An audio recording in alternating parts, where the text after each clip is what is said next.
ओम नमः शिवाय, ओम नमः शिवाय, ओम नमः शिवाय, ओम नमः शिवाय, ओम नमः शिवाय।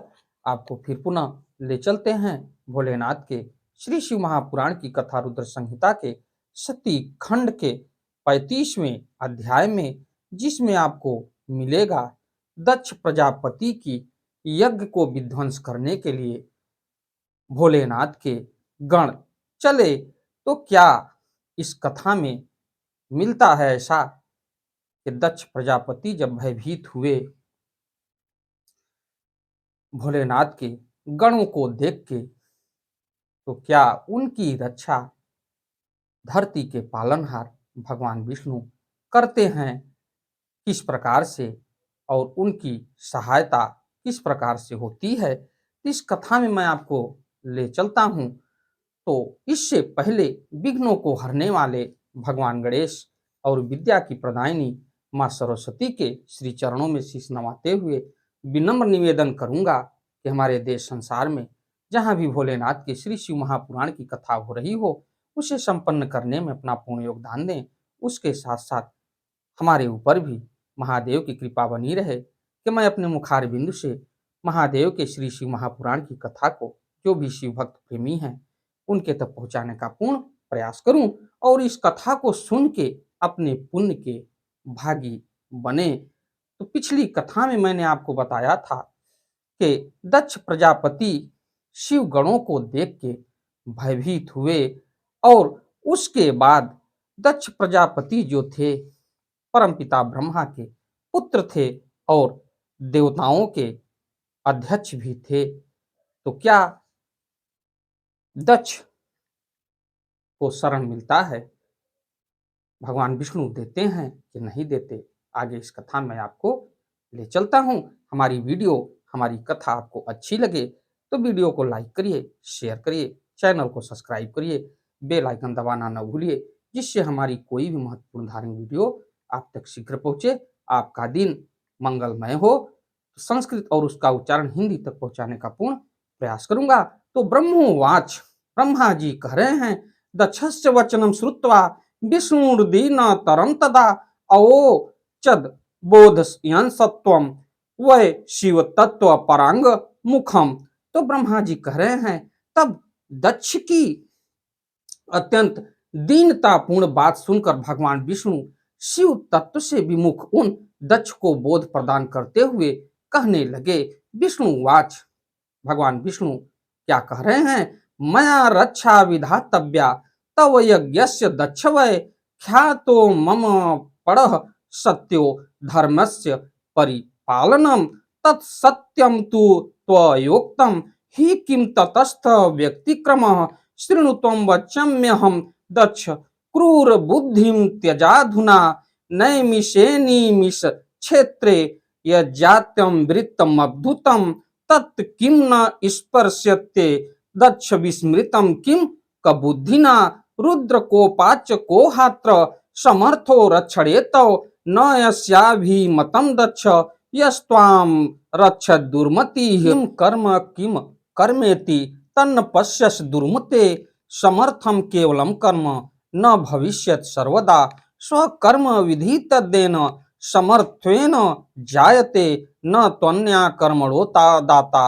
संभवे दीश्वरं विना ईश्वरस्य च यो भक्त्या शान्तस्तद् गतामनसः कर्मणो हि फलं तस्य प्रयच्छत्यदा शिवः केवलं ज्ञानमाश्रित्य निरीश्वर परा नराः निरयं ते च गच्छन्ति कल्पकोटिशतानि च पुनः कर्ममयो पाशैर्बध्या जन्मानि जन्मनि निरयेषु प्रयच्छन्ते केवलं कर्म रूपिणः अयं रुद्रगणाधीशो वीरभद्रोरिमर्दनः रुद्रकोपानिघ्न संभूतः समायातो रांगपणे अयस्मानदीनाशार्थ मागतोऽस्मि न संशयः अशक्त्यस्म नास्यत्येव किमप्यस्तु तु वस्तुतः। तो भगवान विष्णु कह रहे हैं, हे दक्ष, मुझे आपके यज्ञ की रक्षा अवश्य करनी चाहिए। धर्म के परिपालन विषयक जो मेरी सत्य प्रतिज्ञा है वह सर्वत्र विख्यात है। आपने जो कहा है वह सत्य है, उसका व्यतिक्रम कैसे हो सकता है?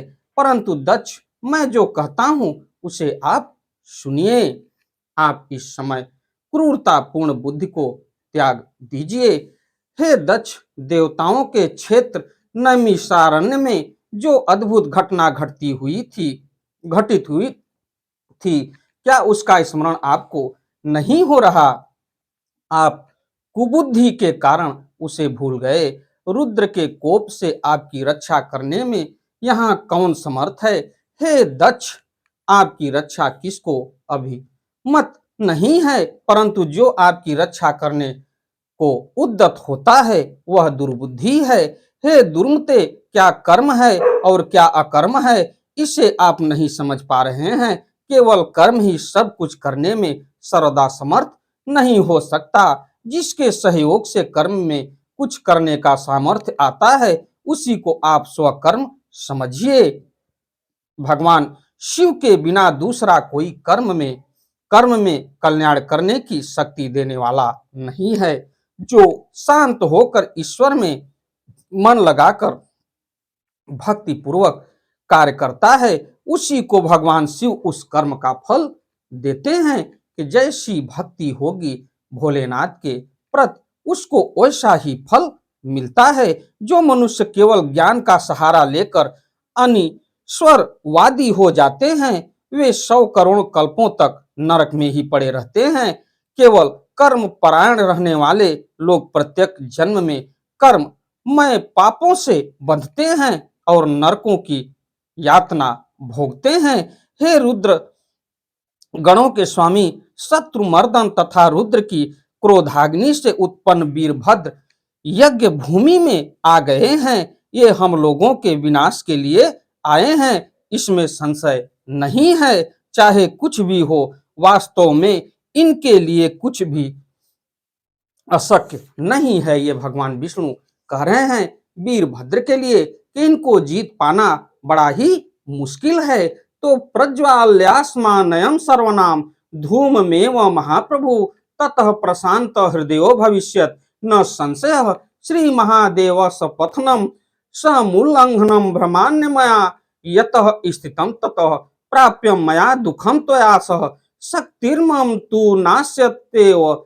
दक्षाधैत्य निवारणे शपथोल्लंघनादेव शिवद्रोही यतोस्म्यहम् कालत्रेऽपि न यतो महेश द्रोहिणां सुखम ततो वश्यं मया प्राप्तं दुख मध्य त्वया सह सुदर्शनाभिधं चक्र में तास्मिन् लगिष्यति सैव चक्रमिदं यस्मादशैल व कारणं विनापि वीरभद्रेण नाम तच्चक्रमेश्वरं हत्वा गमिष्यत्युधुना सत्वरं हर सन्निधौ सैव शपथमुल्लङ्घ्य स्थितं मा चक्रमीदृशम् अहंत्य सहसा कृप एव स्थिरं परम् अतः परम मिदं चक्रमपि न स्थापितयति ध्रुवं गमिष्यत्युधुना शीघ्रं ज्वालामाला समाकुलं वीरभद्र पूज तोपि शीघ्रमस्माभिरादरात् महाक्रोध समाक्रांतो नस्मान संरक्षयस्यति कांड प्रलयोस्मा कमागतोऽद्य हि हा हा वत त वेदानि नाशोऽस्माकमपस्थितः शरण्योऽस्माकं मधुनं नास्यत्यो हि जगत्त्रये शंकर द्रोहिणो लोके कह शरण्यो भविष्यति तनु नाशेपि संप्राप्यस्थेश्चपि यम यायतना ता नैव शक्ते सोढुं बहुदुख खद प्रदायिनी शिवद्रोहिणामालोक्य दृष्टदन्तो यमः स्वयं तप्त तैल कटाहेषु पातयत्येव नन्यत् यथा गन्तुमेवाहमुद्यत सर्वथा शपथोत्तरं तथापि न गतः शीघ्रं दुष्ट संसर्ग पापतः। तो उसके बाद भगवान विष्णु दक्ष प्रजापति को समझा रहे हैं और कह रहे हैं कि महान सामर्थ्यशाली हम सबको अवश्य जलाकर ही शांत चित्त होंगे, इसमें संशय नहीं है। मैं भ्रम से महादेव जी की शपथ का उल्लंघन करके जो यहाँ रुक गया, उसके कारण आपके साथ मुझे भी दुख सहना पड़ेगा। हे दक्ष, आज मुझ में इनको रोक सकने की शक्ति नहीं है, क्योंकि शपथ का उल्लंघन करने से मैं शिवद्रोही हो गया हूँ। भगवान शिव से द्रोह करने वालों को त्रिकाल में भी सुख नहीं मिलता, अतः आज आपके साथ मुझे भी अवश्य दुख प्राप्त हुआ है। मेरा सुदर्शन नामक चक्र भी इन पर प्रभाव नहीं डाल पाएगा, क्योंकि यह शैव चक्र केवल अशैवों का लक्ष्य करने वाला है। वीरभद्र पर इस चक्र से प्रहार करते ही बिना उनका वध किए ही यह शैव चक्र शीघ्र ही शिव जी के पास चला जाएगा। तो भगवान विष्णु कह रहे हैं कि वीरभद्र के ऊपर हमारा चक्र भी नहीं काम करेगा। अगर मैं इनके ऊपर चक्र चला भी दूं तो ये चक्र वापस होके शिव के पास चला जाएगा और शैव चक्र शिव की शपथ का उल्लंघन करने वाले मेरे पास मुझ पर सहसा बिना प्रहार किए हुए अब तक स्थित है। यही उनकी महान कृपा है। अब यह चक्र निश्चित रूप से मेरे पास नहीं रहेगा और अग्नि की लपट से व्याप्त होकर इस समय शीघ्र ही चला जाएगा। हम लोगों के द्वारा शीघ्रता से आदर पूर्वक पूजा किए जाने पर भी महान क्रोध से भरे हुए वे वीरभद्र हमारी रक्षा नहीं करेंगे। हाय, यह बड़े दुख की बात है कि असमय में ही हम लोगों के लिए प्रलय आ गया है। इस समय आपका और हमारा विनाश उपस्थित हो गया है। इस समय त्रिलोकी में हमारी रक्षा करने वाला कोई नहीं है। भला शंकर के द्रोह को शरण देने वाला संसार में कौन होगा। शरीर का नाश हो जाने पर भी शिवद्रोह के कारण उन्हें यम की यातनाएं प्राप्त होती हैं। बहुत दुख देने वाली उन यातनाओं को सहा नहीं जा सकता। शिवद्रोह की द्रोही को देखकर यमराज स्वयं दांत पीसते हुए संतप्त तैलपूर्ण कड़ाहों में डाल देते हैं, इसमें कोई संदेह नहीं है। शपथ के बाद मैं शीघ्र ही जाने को उद्यत था, किंतु दुष्ट के संसर्ग रूपी पापों के कारण ही नहीं गया। तो यद्यदि क्रियतेस्मा भी पलायन मितस्तदा सार्वो न कर्षकः शास्त्रेश रस्मा न कर्ष इष्यति स्वर्गे वा भू पाताले यत्र कुत्रापि वायतः श्री वीरभद्र शस्त्राणाम गमनम न ही दुर्लभम यावन्तश्च गणा सन्ति श्री रुद्रस्य त्रिशूलिनः तव तामपि सर्वेषां शक्तिरेतादृशी ध्रुवम् श्री काल भैरव काश्यम नाखार्ग्रेणो लीलया पुरा शिरश्च चिच्छेद पंचमं ब्राह्मणो ध्रुवम् एतदुक्त्वा स्थितो विष्णुरतित्र अस्तमुखाम्बुजः वीरभद्रोऽपि सम्प्राप्तं तदैवाध्यर मंडपम एवं ब्रुवति गोविंद आगतम सैन्य सागरम वीरभद्रेण सहितम ददृश्च सुरादयः। तो यदि इस समय हम लोग भागने का प्रयास भी करें तो कर्षण करने वाले शिव भक्त वीरभद्र अपने शस्त्रों में से हमें खींच लेंगे, क्योंकि स्वर्ग पृथ्वी पाताल में जहां कहीं भी वीरभद्र के शस्त्रों का जाना असंभव नहीं है। त्रिशूलधारी श्री रुद्र के जितने भी गण यहाँ हैं उन सब की ऐसी ही शक्ति है। पूर्व समय में काशी में काल भैरव ने अपने नख के अग्रभाग से लीला पूर्वक ब्रह्मा जी के 5वें सिर काट डाले थे। तो देखिए, भोलेनाथ के श्री शिव महापुराण की कथा में ये मिलता है कि किसी समय में वाराणसी यानी काशी में काल भैरव ने अपने नख के अग्रभाग से लीला पूर्वक ब्रह्मा जी के 5वें सिर को काट डाला था। ऐसा कहकर अत्यंत व्याकुल मुख कमल वाले विष्णु चुपचाप बैठ गए। उसी समय वीरभद्र भी यज्ञ मंडप में आ पहुंचे। विष्णु ऐसा कह ही रहे थे कि वीरभद्र के साथ विशाल सैन्य समूह भी आ गया और जिसे देवता आदि ने देखा। तो इस प्रकार से इति श्री शिव महापुराणे द्वितीयायाम रुद्र संहिता याम द्वितीय सती खंडे सत्योपाख्याने विष्णु वाक्य वर्णन नामक पंचत्रिशो अध्याय 35वां अध्याय इस प्रकार श्री शिव महापुराण के अंतर्गत द्वितीय रुद्र संहिता के द्वितीय सती खंड में सती उपाख्यान में विष्णु का वचन वर्णन नामक 35वां अध्याय पूर्ण हुआ। हमारी कथा, हमारी वीडियो आपको अच्छी लगे तो वीडियो को लाइक करिए, शेयर करिए, चैनल को सब्सक्राइब करिए, बेल आइकन दबाना न भूलिए, जिससे हमारी कोई भी महत्वपूर्ण धार्मिक वीडियो आप तक शीघ्र पहुंचे।